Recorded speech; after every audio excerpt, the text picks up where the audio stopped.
Hello everyone, I am Ifra. Hope you are doing well. तो start करते हैं आज का टॉपिक। हम पढ़ रहे थे होमोनिम्स। देखिए, होमोनिम्स मैं आपको एक बारी शॉर्ट में बता देती हूँ क्या होता है, जिसमें कि मोस्ट ऑफ द केसेस हमने केस 1 देखा था, जिसमें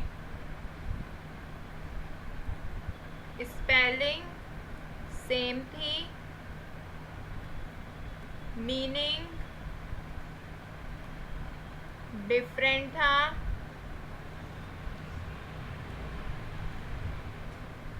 एंड साउंड की बात करें, ये क्या लिखा, साउंड की बात करते हैं, ओ है ये, ठीक है।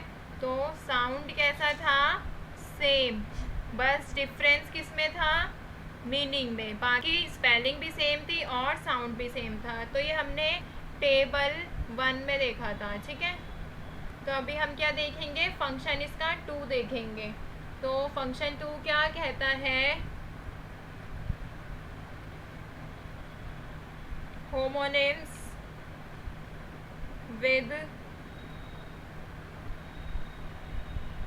different spelling but same the pronunciation।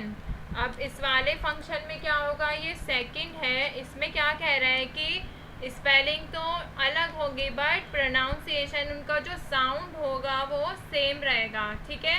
तो ऐसे बहुत सारे वर्ड्स होते हैं, तो मैं उनमें से कुछ आपको लिखवाऊंगी और उसके मीनिंग भी बताती रहूंगी, ठीक है। तो यहीं से स्टार्ट कर देते हैं। फर्स्ट,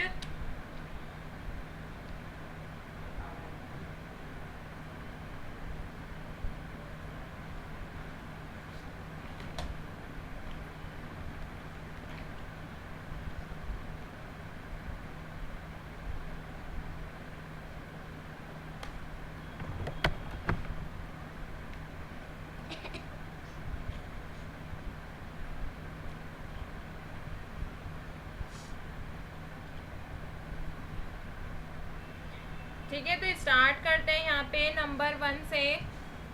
जैसे मैं लिखती हूँ यहाँ पर स्टील, और दूसरा वर्ड मैंने लिखा स्टील।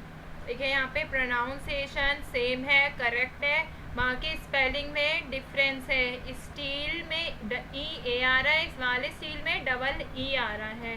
तो ऑफ कोर्स इसका मीनिंग भी क्या होगा, डिफरेंट ही होगा जब स्पेलिंग डिफरेंट है। ये वाला स्टील का मीनिंग देखते हैं, STEAL। ये क्या कहता है, to take something from someone without their permission, मतलब चोरी के परमिशन के बिना किसी की चीज़ लेना। तो ये क्या होता है, स्टील। अब ये वाला स्टील क्या होता है, STEEL। ये क्या होता है, ये तो पता ही है, स्टील के गेट विंडोज होती हैं। A metal made from iron, iron से मेटल बना हुआ, ठीक है। सेकंड देखते हैं, जैसे आई और आई, प्रोनाउंसिएशन फिर से सेम है इन दोनों की, बट मीनिंग डिफरेंस है। मीनिंग क्या है, अलग है, डिफरेंट है। तो अब इसके मीनिंग की बात करते हैं। आई क्या होता है, ये एक प्रोनाउन होता है जिसको हम यूज़ क्यों करते हैं, अपने लिए, सेल्फ के लिए यूज़ किया जाता है, यूज्ड टू सेल्फ, ठीक है। और आई मतलब सबको पता है क्या होता है, आँख होती है, आँख।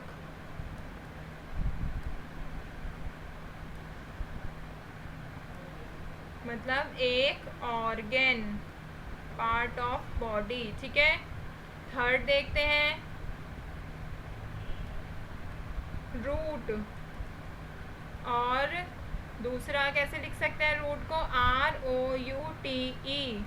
तो ये तो दोनों ही आपको पता होगा, सबने पढ़ रखा होता है छोटी क्लासेस में। रूट क्या होता है ये वाला?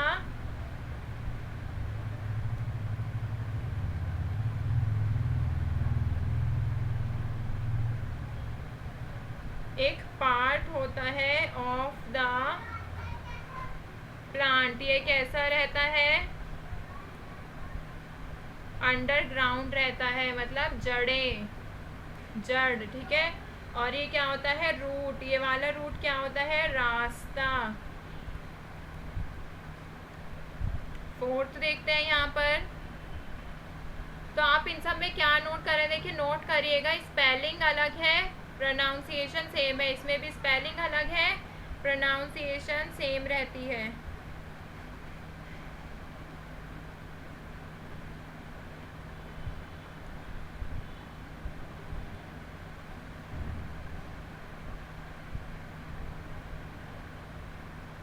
आगे देखते हैं, ब्लू और ब्लू, ठीक है। प्रोनाउंसिएशन सेम है, स्पेलिंग अलग है इसकी।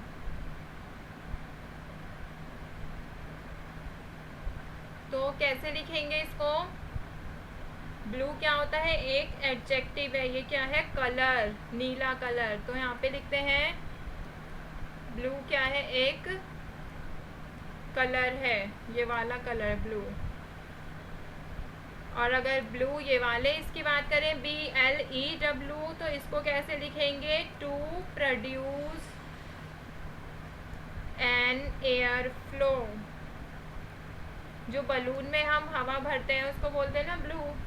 जैसे सेंटेंस लिख सकते हैं, रीना ब्लू एयर, हवा भर रही है इनटू द बैलून्स, ठीक है।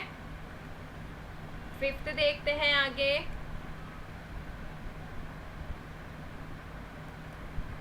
थ्रू और थ्रू। तो इन दोनों की प्रोनाउंसिएशन देखिए फिर से सेम है, थ्रू और थ्रू, बट डिफरेंस क्या है? आर के बाद EW है यहाँ पर, इसमें आर के बाद OUGH है। तो ऑफ कोर्स इसका मीनिंग भी अलग ही होगा जब स्पेलिंग अलग है। तो इसके मीनिंग पर आते हैं अगर, तो थ्रू मतलब क्या होता है? टू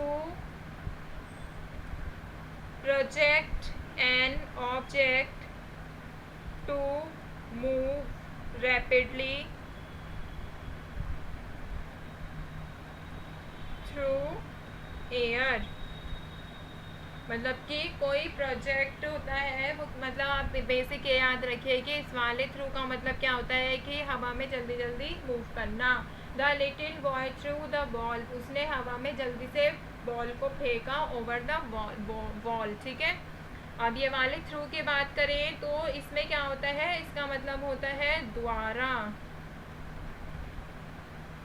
कि मैंने ये अपना काम कराया है थ्रू रीना के द्वारा, ठीक है। सिक्स्थ देखते हैं यहाँ पर,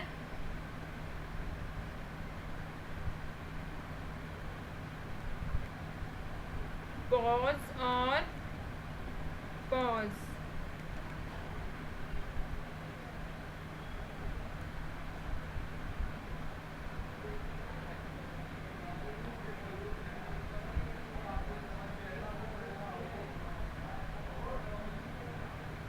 तो यहाँ पर स्पेलिंग अलग है, प्रोनाउंसिएशन सेम है, पॉज और पॉज, ठीक है। तो अब इसके मीनिंग की बात करते हैं। ये वाला पॉज क्या होता है? The soft foot of an animal, animal के पैरों की बात की गई है। जैसे कैट के पॉज बहुत सॉफ्ट होते हैं ना, छोटे से ऐसे होते हैं कुछ। और पॉज मतलब क्या होता है? रुकना, to stop for some time, कुछ वक्त के लिए रुकना, ठीक है। सेवंथ देखते हैं आगे, चूज। चूज मतलब पता ही है, चूज मतलब क्या होता है? सिलेक्ट करना, ठीक है। टू मेक अ चॉइस और पिक समथिंग, ठीक है, कुछ पिक करना। और दूसरे तरीके से चूज को कैसे लिख सकते हैं? CHEWS, तो CH के बाद OOSE, यहाँ पे क्या है EWS। तो कैसे लिखेंगे इसको? टू ग्राइंड और crush food with your teeth. जैसे हम छोटे बच्चों को बताते हैं कि अच्छे से च्यू करके खाओ, मतलब अच्छे से चबा कर खाओ, तो इसको क्या बोलते हैं? चबाना। इसको मतलब बोलना, चूज का मतलब होता है चुनना। ठीक है, एक लास्ट और देख लेते हैं सेकंड फंक्शन का ही, जैसे कि पेयर। और इसका मतलब क्या होता है? पेयर का मतलब सबको पता है, टू सिमिलर थिंग्स केप्ट, मतलब एक साथ रखना। ठीक है, वो क्या होता है? पेयर। जैसे पेयर ऑफ शूज, 2 शूज। ठीक है, जैसे I bought a new pair of shoes, मैंने एक नए जूते का पेयर खरीदा है। अगर हम इसको पेयर को और दूसरे तरीके से लिखें तो PEAR। तो ये तो सबको पता है, सब खाते भी होंगे। क्या होते हैं? एक फ्रूट होता है, an edible fruit. Do you like pears? तो यहाँ पर क्या है? ये एक फल है। यहाँ पर क्या है? ये जोड़ा, चा बना दिया, जोड़ा। ठीक है, तो यहाँ पर भी देखिए पॉज मतलब क्या है? पैरों की बात की गई है, पैर। और पॉज मतलब यहाँ पे क्या है? रुकना। थ्रू मतलब क्या होता है? फेंकना हवा में। और थ्रू मतलब द्वारा तो लिखा ही है। ब्लू मतलब रंग, नीला रंग। और ब्लू मतलब हवा भरना। ठीक है, सारे हिंदी में एक बार लिखवा रही हूँ ताकि आपको याद हो जाए। आई मतलब क्या होता है? मैं। रूट मतलब क्या होता है? जड़। और रूट मतलब रास्ता। और यहाँ पे चोरी। और ये क्या होता है? एक स्टील तो मेटल होता है, ये पता ही है। ठीक है, इसमें बताने वाली कोई बात नहीं है। तो यहाँ पर अब आपको समझ आ गया होगा होमोनिम्स का फंक्शन 1 क्या था और फंक्शन 2 में डिफरेंस क्या है। तो यहाँ पर टॉपिक हो गया है कंप्लीट। मिलता है नेक्स्ट वीडियो में। Stay tuned and thank you.